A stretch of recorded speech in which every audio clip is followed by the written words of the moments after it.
megaponera, the Matabele ant. These powerful predators are twice the termite size. With the colony's hunger driving her, a Matabele scout searches for a target.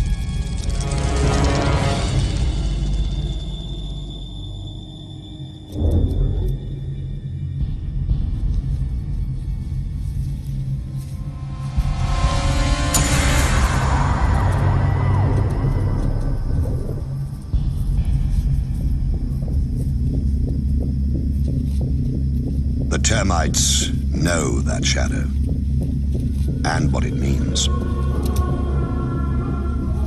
War is coming. Soon. They can do nothing as the scout marks the target and a path to their home. The scout returns to the main force to recruit a raiding party from among her sisters at an abandoned termite mound the Matabele have commandeered.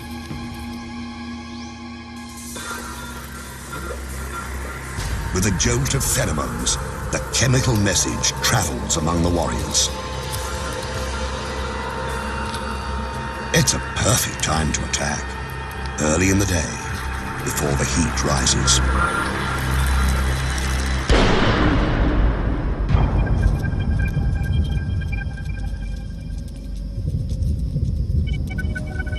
Matabele move out with the ominous, deliberate pace of a Roman legion.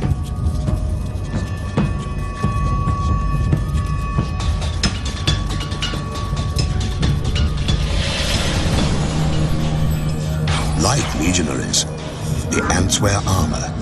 Their exoskeletons can withstand all but the harshest blows. They sting with highly toxic venom.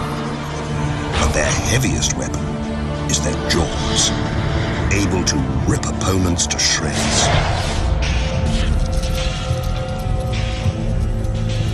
A raiding force can consist of 600 ants.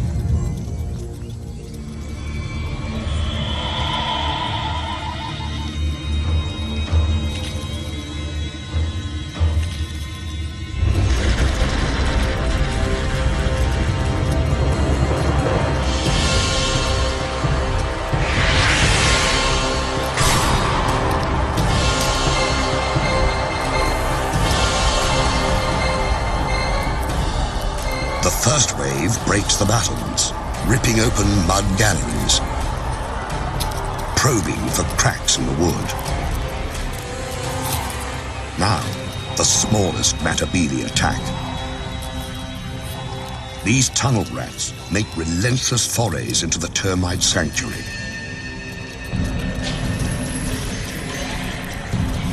Heavier troops, some more than 2.5 centimeters long, line up for the grisly harvest. It's the devil's buffet. All you can kill, all you can carry.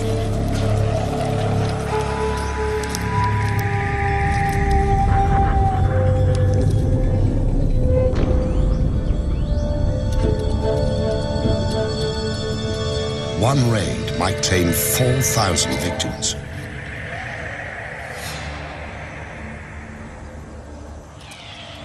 When the Matabele have all the dead termites they can manage, they head home. In a single day, a Matabele colony might send out 3 or 4 such forces.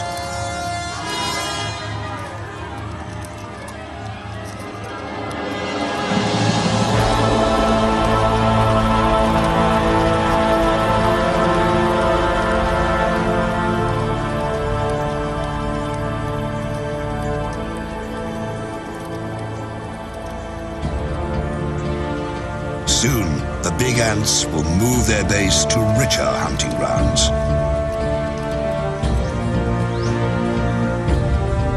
But today, their young will feast like kings, fattened on the spoils of war.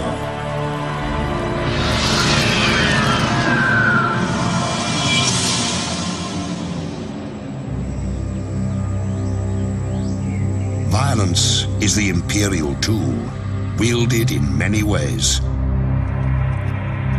Sometimes to disrupt, sometimes to control.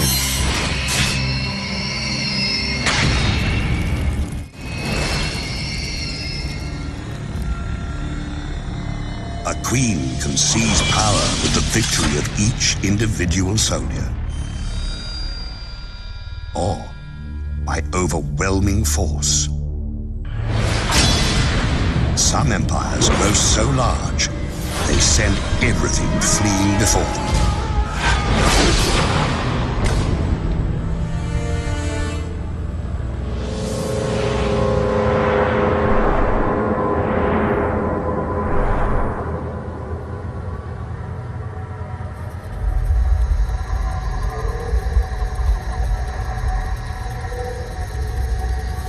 In the Panamanian rainforest, Eciton, the army ant, rules its turf with massive numbers. Army ants travel in deadly columns, a lethal force ever on the move. But this is not an attack. These ants, 500,000 to 700,000 of them, have been marching all night, their young in tow. Theirs is a nomadic existence, embodied in their bivouac. Army ants are their own fortress, a living, breathing domain that travels on countless legs. And those legs are strong. One Eciton hanging by its claws can support another 100 ants. For a man to match that feat, he'd have to hold up 3 armored vehicles.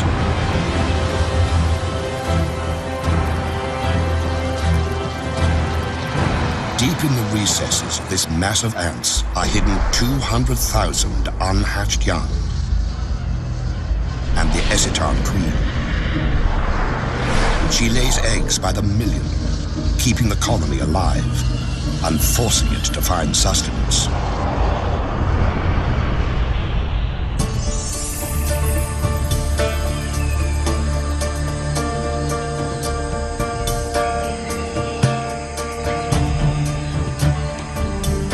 Dawn, and the bivouac stirs.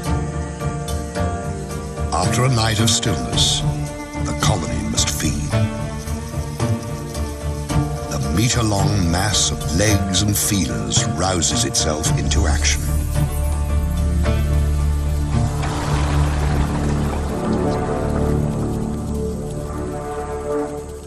The ants begin in columns that branch apart and widen, becoming an invincible tide that can travel 300 meters a day. It's called a swarm raid, and it consists of several 100,000 ants.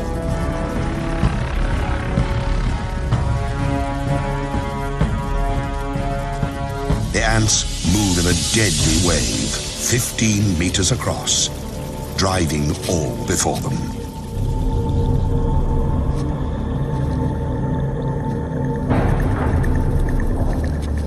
Those who fail to flee are doomed.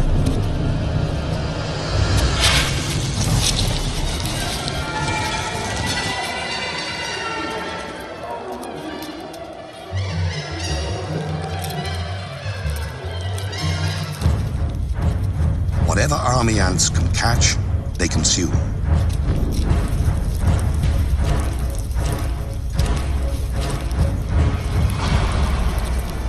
The attackers shred their prey so they can carry it back to feed the young.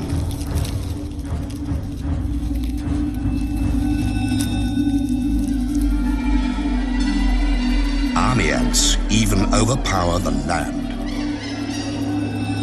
They instinctively form bridges that carry the swarm over gaps and gullies. Across these living structures flows a steady stream of corpses. 30,000 a day.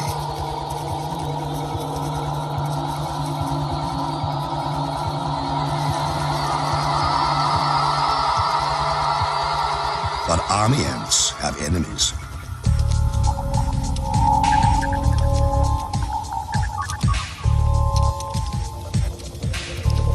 Along the swarm's edges, bandits try to pick off stragglers.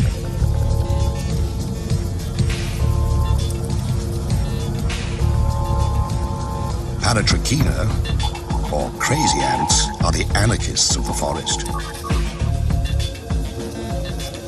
Small, but highly organized, they are willing to do anything to grab a meal. Infiltrate, attack, abscond, whatever it takes.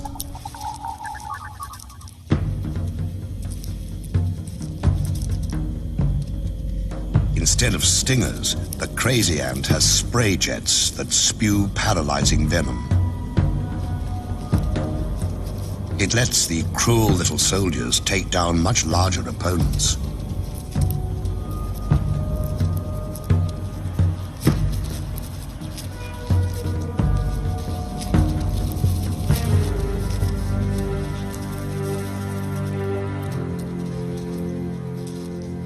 Army ants fear their crazy cousins for the chaos they unleash.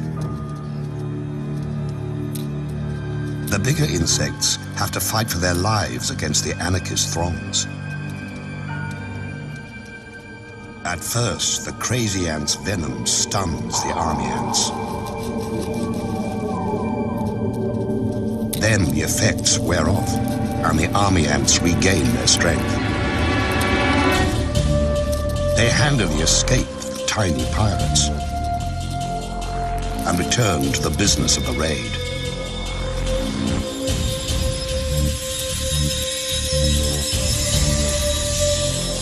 In a week, an army ant colony kills and eats 250,000 creatures.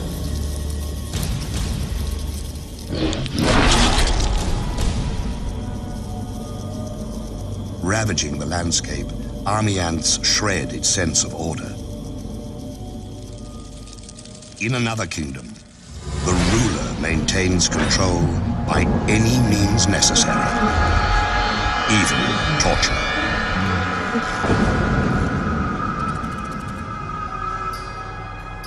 The Empress can afford to be gracious. She has enforcers to do her dirty work. Relentless surveillance and oppression of any who deviate from the rules.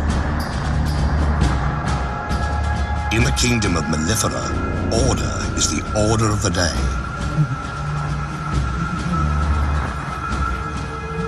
Every day. Mellifera, European honeybees, seem to lead a sweet existence, gathering pollen and turning it into gold.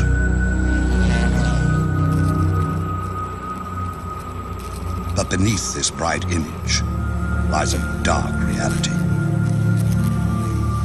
The colony exists to serve the queen, who lays the eggs that become the workers, who maintain the hive, and the warriors who defend it.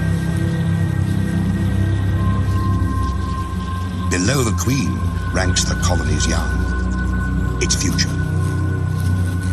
She who must be served and those who must survive dominate the hive's existence.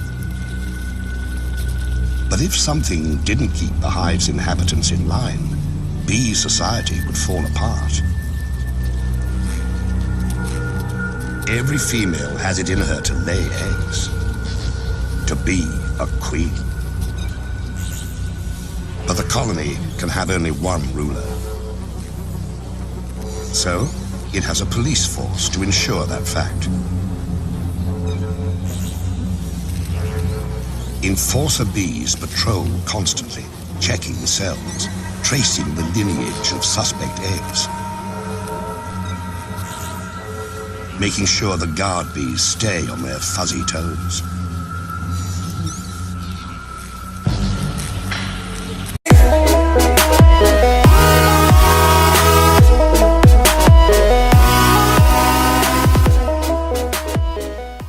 Revolutionaries. And in the hive, It takes very little to cross that line. All a rebellious female needs to do is lay an egg. By the regulations of the mellifera police state, that's a crime.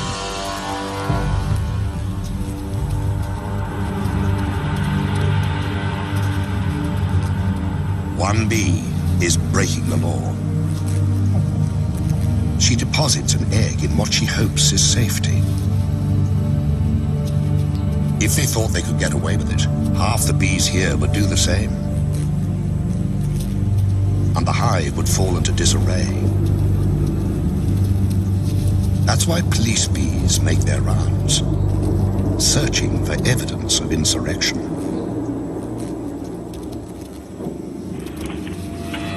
And they find it.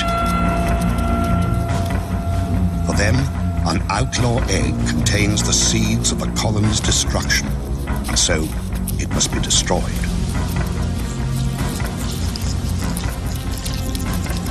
And to drive the lesson home, they brutalize the offender, keeping the hive safe and the queen's position secure.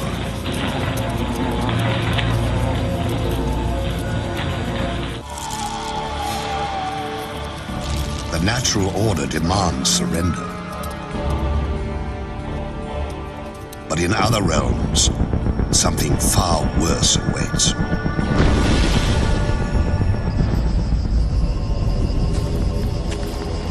In the imperial domain, it is not enough to rule. Others also must serve. By abduction and terror, the empire assures itself of slaves. Warriors carry the captives into servitude. Strangers in a strange place. In Arizona, the kingdom of Polyergus needs its slaves. The queen has her consorts, the warriors, to do her bidding. All of these live royally, thanks to a servile class.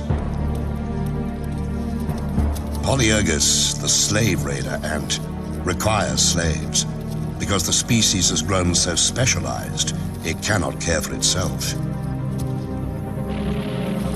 Massive mandibles, perfect for killing, have little use off the battlefield.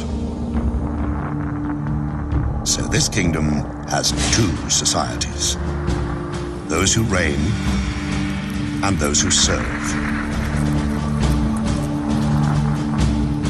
The servant ants, dwarfed by their masters, are of the species Formica. They forage for food, raise the royal young, minister to the queen's every need and those of her workers. Born into bondage, they will die slaves. But this kingdom has woes. Its Formica slaves are dying of old age. It's time for the slave-raiding Polyergus to do what they do best: kill and plunder.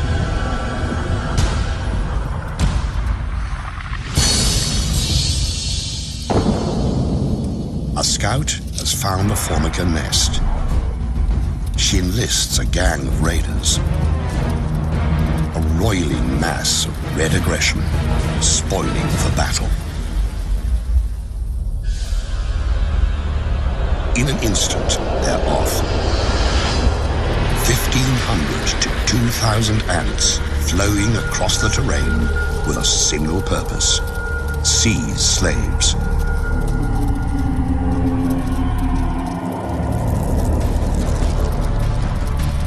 Streaming into the Formica nest, the Polyergus raiders unleash hell. They kill, but only when need be. They've really come to steal the unhatched Formica young.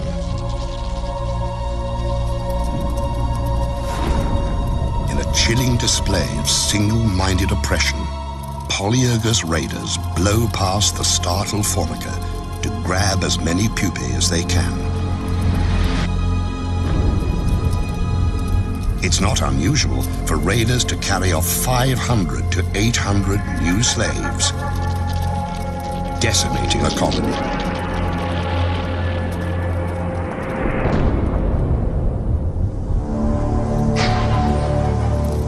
The raiders transport the kidnapped formica brood back to their kingdom.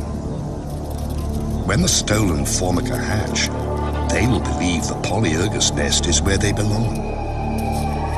Another generation of formica will become slaves.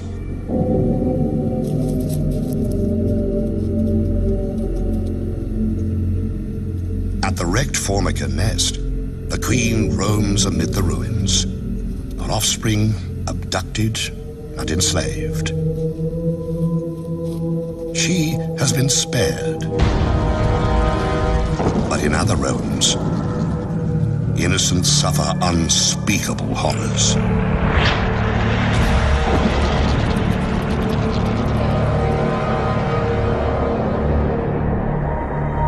Some kingdoms steal youngsters to enslave them.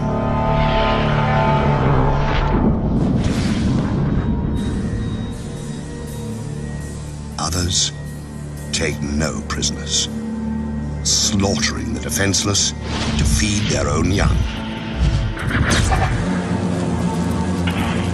Winged horror has a name.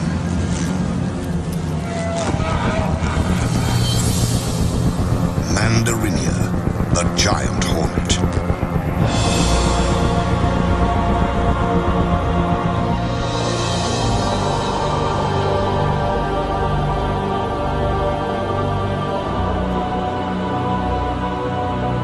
Their reach extends across Japan. Their empire reigns in dark, secluded places.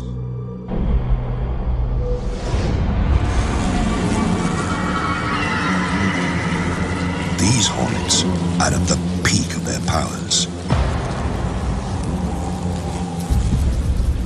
Their queen is vigorous. Her workers are strong.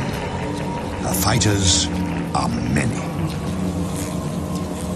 Her brood chambers are full to bursting. Everywhere, mouths to feed.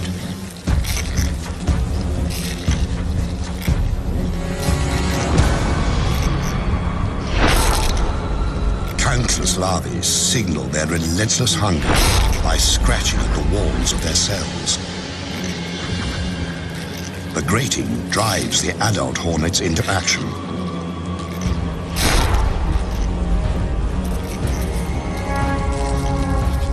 They have to feed the babies. And hornet babies live on flesh, ground into meatballs, and delivered by their caregivers. The larvae must feed constantly. So a single scout takes wing, ranging far afield to find fresh meat. At nearly 8 centimeters long, giant hornets are superb killers. Sharp talons seize prey. Powerful jaws sever limbs and decapitate victims. Compound eyes detect the slightest movement. And this scout has found a fat, defenseless target. A hive full of mellifera, European honeybees. The scout marks it with pheromones.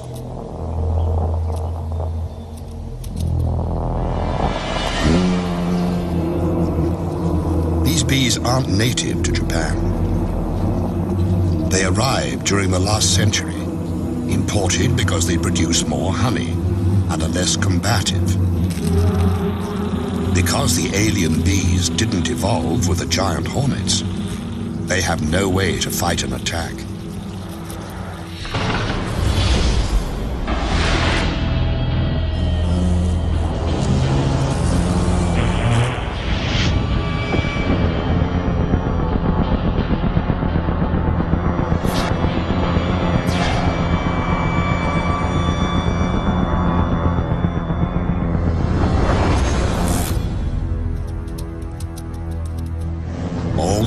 bees know to do is mass at the hive entrance.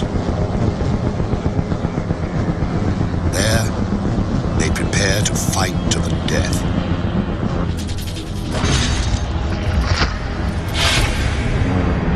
The hornets are 5 times the honeybee's size, and many times more willing to kill. In the stillness, fierce wings and fearsome odds.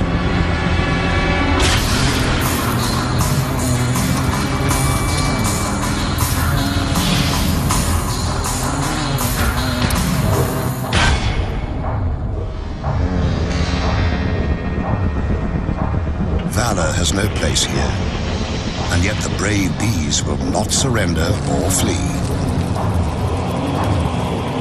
They will kill a hornet or two, but what is one dead hornet when so many live?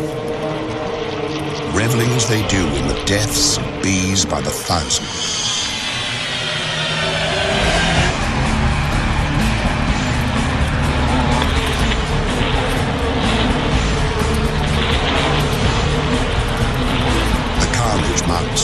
A foregone conclusion playing itself out to a horrifying end.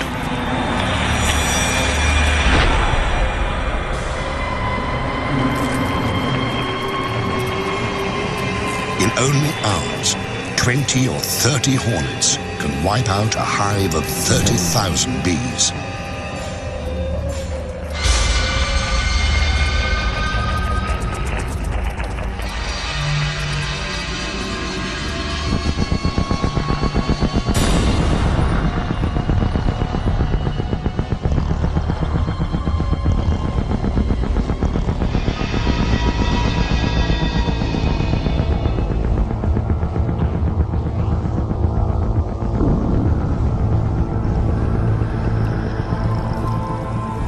Killer hornets have reduced the defenders to a carpet of the dying and the dead.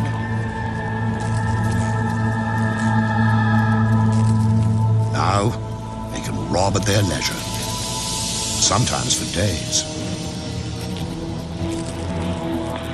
This bee colony is doomed, the victims left to rot. The raiders gorge on honey, even licking it from carcasses.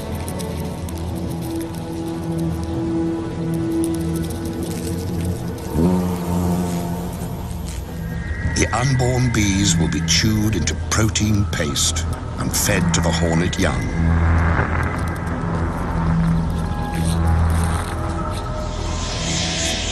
For every empire that seems invincible, there is an opponent able and ready to exploit an unexpected weakness.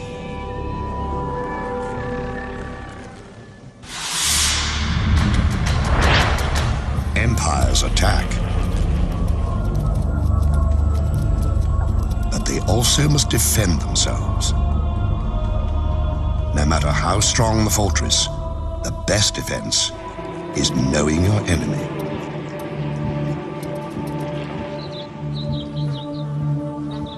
These bees have learned that lesson. For eons, they have thrived in the giant hornet's deadly shadow.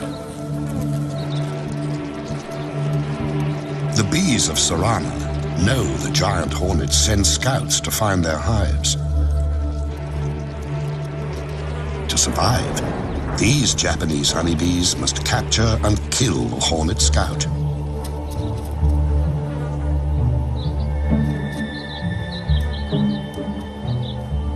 And to do that, they have a secret weapon.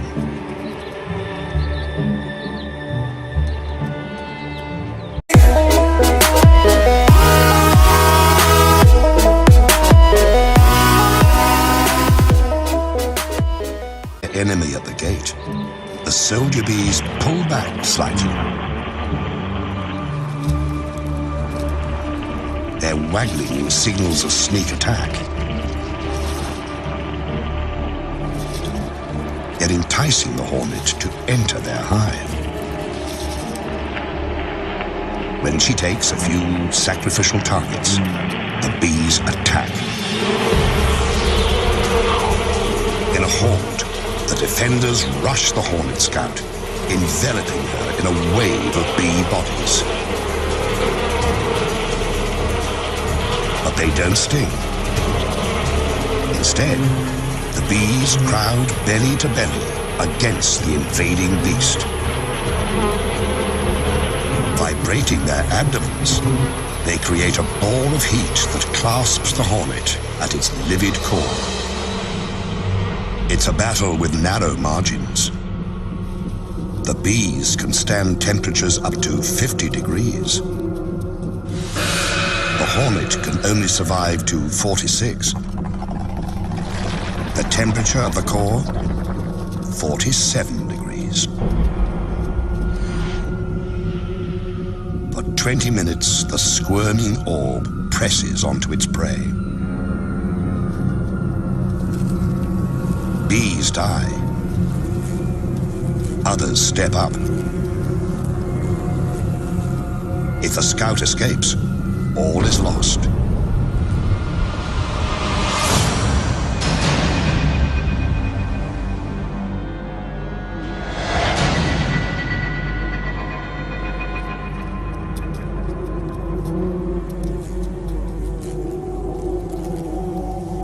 Finally, the flailing and gnashing cease. This hornet won't reveal the secret of their hive's location. The bees have paid a price, but they've saved their home. Another kingdom fends off invaders with strong walls and a martyr's devotion.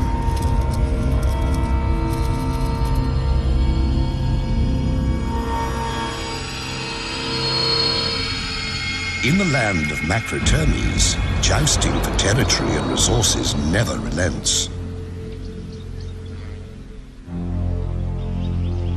An imposing citadel harbors a colony of African termites. Inside, a labyrinth of narrow passageways and bulkheads designed to thwart invaders.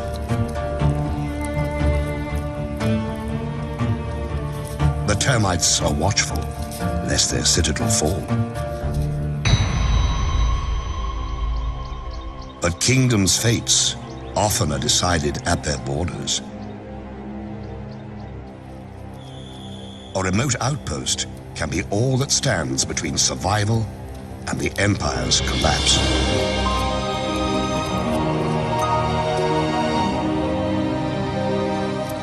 Outside the protective walls, foragers collect and transfer food back to the queen and her charges. They also watch for invaders. A Matabele scout appears.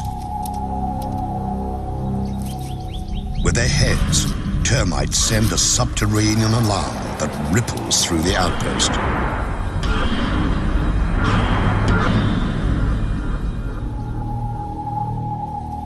At the edge of the compound, a platoon of defenders occupies a fallen branch. These soldier termites are strong and agile, prepared to give the last full measure. Few of their kind grow this large and strong. Their jaws can cut through human flesh. The encounter begins by ones and by twos.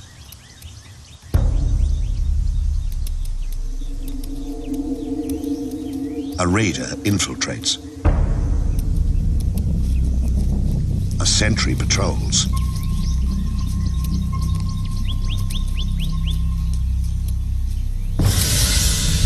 One death, and the battle is joined.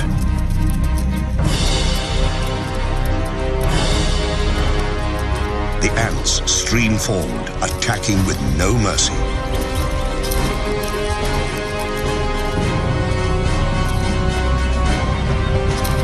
Using their mandibles, The termites attempt a defense. It's no use.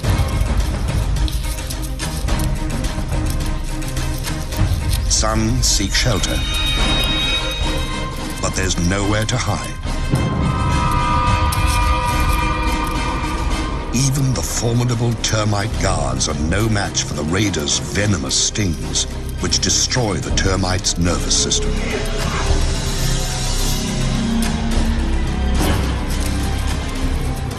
It's more feast than fight, as ants sting and slash the defenders to pieces. But the warriors who fall here do not die in vain. They stand against the Matabele tide, while their comrades in the galleries organize a last-ditch defense.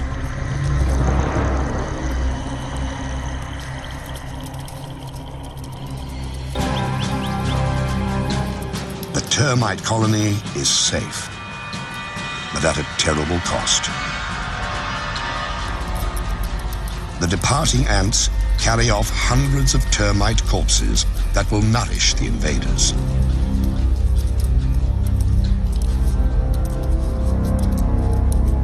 Clever strategies can prevail. So can impenetrable defenses.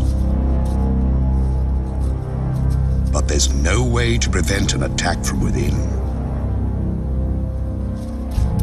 A kingdom's fate can turn in the blink of a treacherous eye.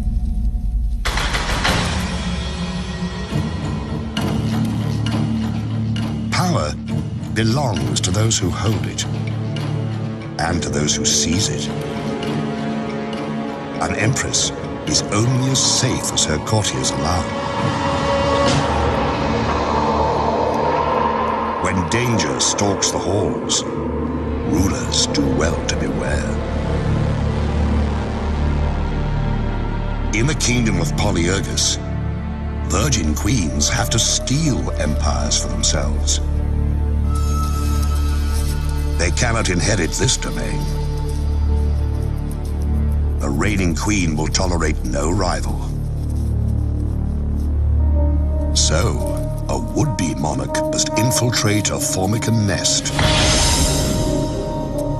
murder its queen, and steal her identity. To start their quest, young queens join a slave raid.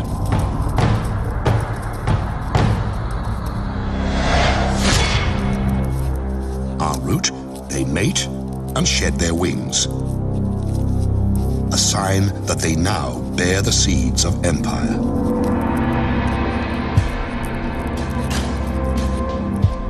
One queen has picked her target. She approaches the Formican nest, ready to seize power. But before this killer queen can attack, she must evade her quarry's protectors. She releases a pheromone. Like a chemical spell, the scent neutralizes and repels the Formica defenders. The colony's heart is where the queen is, and the interloper means to pierce that heart.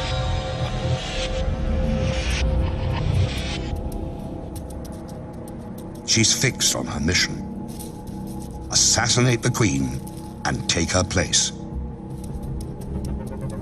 The pretender's sickle-shaped mandibles have one brutal purpose.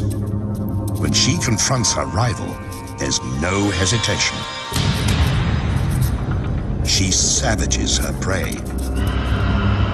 not to eat her, but to steal her identity.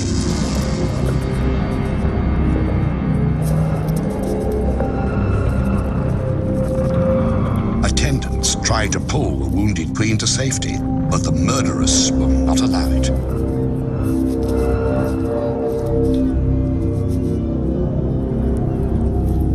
She laps up her victim's blood and rolls in her spilled fluids, thoroughly absorbing the monarch's essence. 'The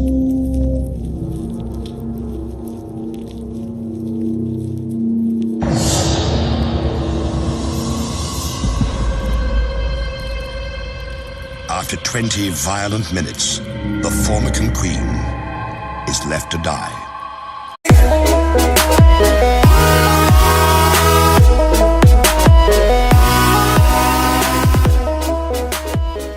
They sting with highly toxic venom, but their heaviest weapon is their jaws, able to rip opponents to shreds.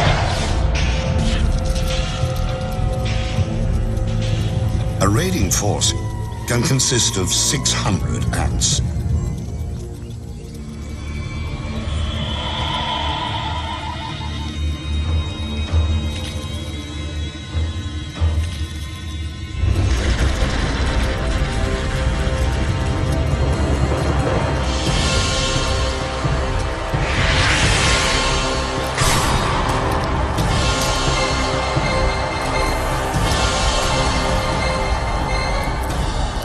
The first wave breaks the battlements, ripping open mud galleries, probing for cracks in the wood.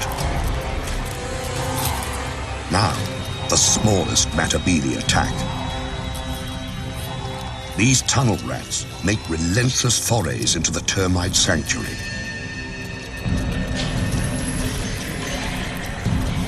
Heavier troops, some more than 2.5 centimeters long, line up for the grisly harvest. It's the devil's buffet. All you can kill, all you can carry.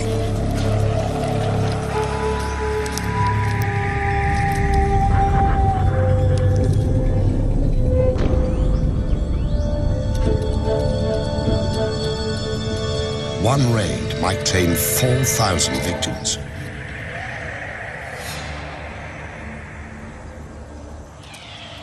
When the Matabili have all the dead termites they can manage, they head home. In a single day, a Matabili colony might send out 3 or 4 such forces.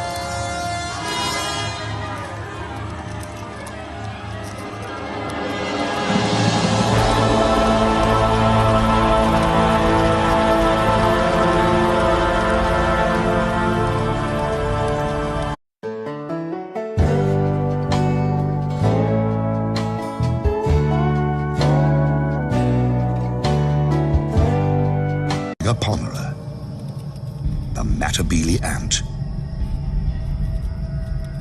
These powerful predators are twice the termite size.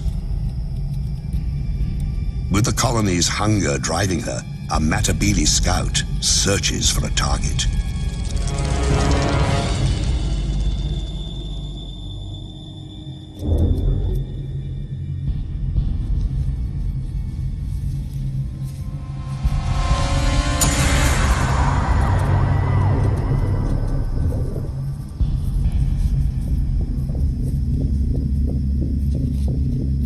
The termites know that shadow and what it means. War is coming. Soon. They can do nothing as the scout marks the time.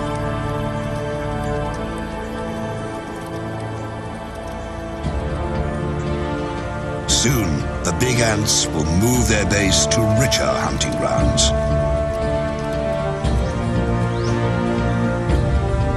But today, their young will feast like kings, fattened on the spoils of war.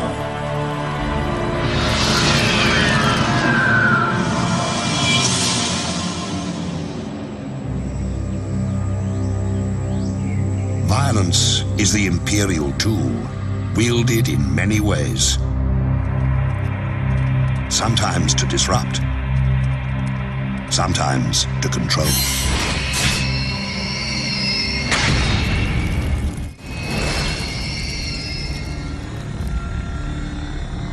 A queen can seize power with the victory of each individual soldier, or by overwhelming force. Some empires grow so large target, and a path to their home.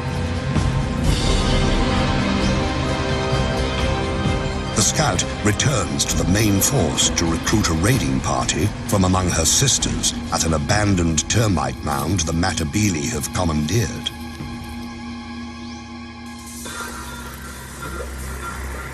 With a jolt of pheromones, the chemical message travels among the warriors.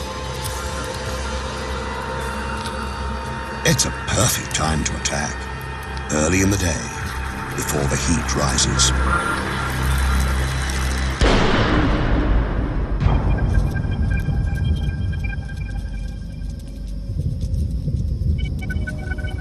Marabunta move out with the ominous, deliberate pace of a Roman legion.